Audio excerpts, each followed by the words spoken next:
everybody, and welcome back to my channel. If you're new here, my name is Julianne. I'm a Canadian living in Germany, and I make lifestyle and sustainability videos. So if any of that interests you, then be sure to click the subscribe button. So in today's video, I want to talk about some things that I regret purchasing from the past, from before I started this sustainability lifestyle. When I was, I think, like 15, I got my first job. It was just like a part-time job and I wasn't earning like so much money, but it was the first time that I was actually having money for myself. And because I was only 15, I didn't think of saving that money very much, and I didn't have any expenses really, so I just like spent it as I wanted it. So during that time, I was really just buying so much stuff, over consuming, and not thinking at all about like where the products were made or what the quality was and how long they would last. I just wanted to be trendy and be popular, have the next best thing, and that's what I did. And now looking back, I kind of regret that. So some of the things on my list are from back then, and some things are more recent that I regret buying. Let's get into the video. So number one is buying new, trendy, expensive clothing and or accessories, if you will. So I did this mostly when I was just working without really any monthly payments or anything. I was buying like so much Lululemon. I would want to go shopping at Lululemon every month when I got my paycheck just because I had money to burn. And I also remember once buying like this little like crossbody bag from Kate Spade, and I thought, oh, it's like Kate Spade, it's a designer bag, so obviously it's more expensive, but it's gonna be really good quality. It ended up not being very good quality, and it broke after a few years, and you know, I couldn't replace it. There was no warranty or anything, so that was kind of a waste. Also, I only bought all these things because I wanted to be on trend and popular. I wanted people to look at me and see that I'm wearing these brand names, that I am wearing something expensive, and you know, for a time that was making me feel better about myself, but it wasn't worth it at all. So something that I would do now instead is, if I want a specific item and it's really expensive, then I would just search that item in an online thrift store and get it for way cheaper if I wanted to. And to avoid this altogether, I just choose for more like classic pieces that fit my style but are more like long-lasting stylish, not so in the moment trendy. Okay, so number two is buying a whole bunch of new IKEA home furnishings. When my husband and I first moved in together, we went on a huge IKEA shopping trip and we spent so much money on all sorts of things. It was things that we actually needed, and you know, they had to be purchased one way or another. But now understanding that there's so many ways to get those exact same things secondhand would have saved us so much money. One thing in particular that we bought is we bought a couple shelves and like a shoe bench rack thing. And in Germany, like Facebook Marketplace and eBay has hundreds of those exact same things.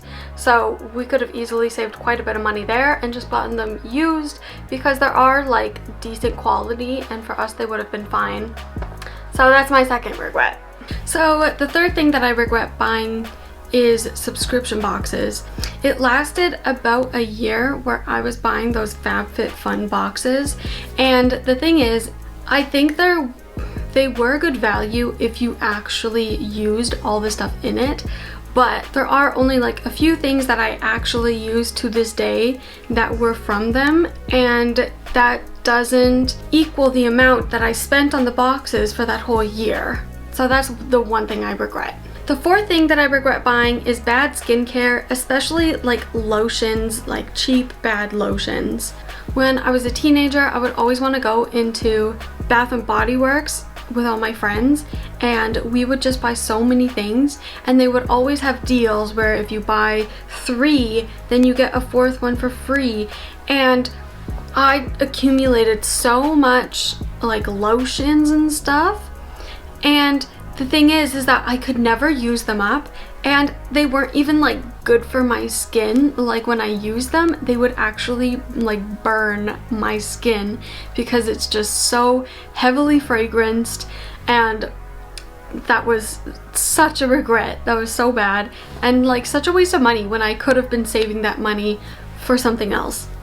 And then to go along with Bath & Body Works is the Body Shop. So I will say that the quality of the Body Shop products were way better, but again, it just like accumulated to so much that you would never be able to use it all. What I'm doing currently is trying to use up like all the lotions that I have from me and my husband. Like this isn't even the Bath & Body Works ones. I threw those all out because they were so bad for my skin. But we're trying to use up all these other ones, and then I want to buy one that's actually like good for my skin and that I like using, and just have like one at a time, use it, finish it, and then repurchase another one. The fifth thing that I really regret purchasing is expensive hair treatments. So if you don't know me personally, then you wouldn't know that probably like 4 years ago, I had like white blonde hair. And I think for a time it was even like a lilac-y purple shade of white.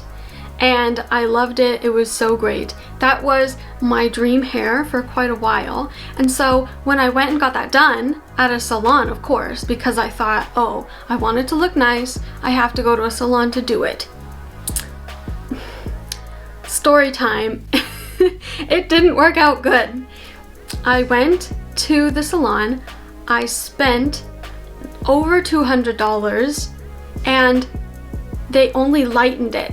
They told me that I would have to come back several times to continually lighten it gradually, and I would have to pay over $200 each time I went. So if I wanted the white blonde hair, it would have cost me over $1,000 probably to get that hair. So what we did instead, that I wish we would have just done in the first place, is we went and we bought some box hair dyes, like a whole bunch of them, because I have really thick hair, and we just did it ourselves. We were very careful about it so that I didn't fry my hair, and then you know what, it worked just fine. I got the hair that I wanted, and I spent a fraction of the price, but it is like $200 that I kind of just threw down the drain because I went to the salon first. So now if I need a haircut or something, then I'll just go and get like a trim. That's pretty much the most I spend on hair treatments. Okay, so the sixth thing that I regret buying is really needy plants. When I first moved to Germany and me and my husband were living together, we went out and we bought a whole bunch of houseplants because, you know, that was like on my Pinterest board. I really needed these houseplants. And I think in the first few months, one of them, it grew so much and I was so proud of it. But then it was like so disgusting because it had all these like little tiny bugs that were on it, and I literally had to go and like shower the plant every day. That's too much work for a house plant. So eventually we just got rid of it, and now we've kind of slimmed down on our house plants. I don't want to buy so many that are so needy. I think the only houseplants that I would like to buy in the future is maybe like a little olive tree that I could keep indoors, or like a eucalyptus tree, something like that. Not as needy that I would literally need to shower every day. The seventh thing that I regret buying is cute water bottles all the time. So this is definitely a problem when it comes to sustainability because you only need one reliable water bottle, maybe two. I think because I was really in an outdoorsy aesthetic before.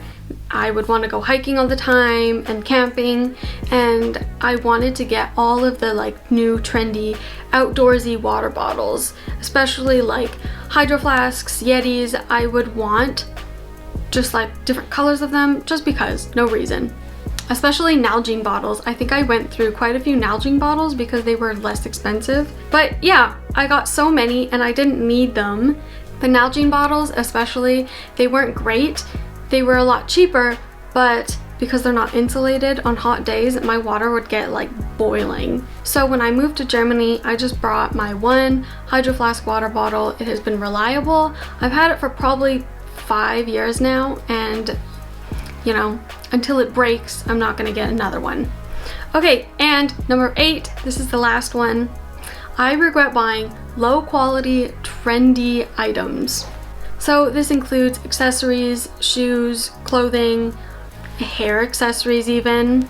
Before, I would just go into like Forever 21 or like any of those really cheap stores because I was looking at getting like a good quantity of things, and I didn't really care at all about the quality.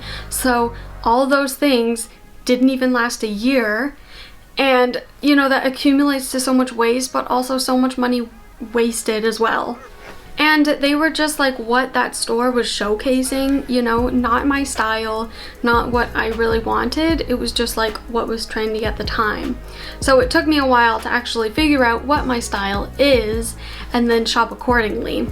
So what I would recommend, instead of buying low quality clothes that can sometimes be still really expensive, is buying better quality things secondhand, and then it's going to be quite a bit less money, and you're also getting something better quality, and it's gonna be way more personalized to you. Like, it's not in the front windows of the shops, you know, it's something that you have that's kind of more special and unique. So those are some of the things that I really regret buying from the past. And I have noticed that in the last year, I've gotten so much better with how I spend my money and just putting more thought into where the product came from, who made the product, and if it's like fairly priced. And it's a progress. When I went to IKEA and bought all those things, you know, at that time, I wasn't buying the cheap clothes anymore. But now I wouldn't think to go to IKEA to get everything. I would look on a thrift store instead. And something to consider is that being sustainable sometimes means also being a bit more minimal.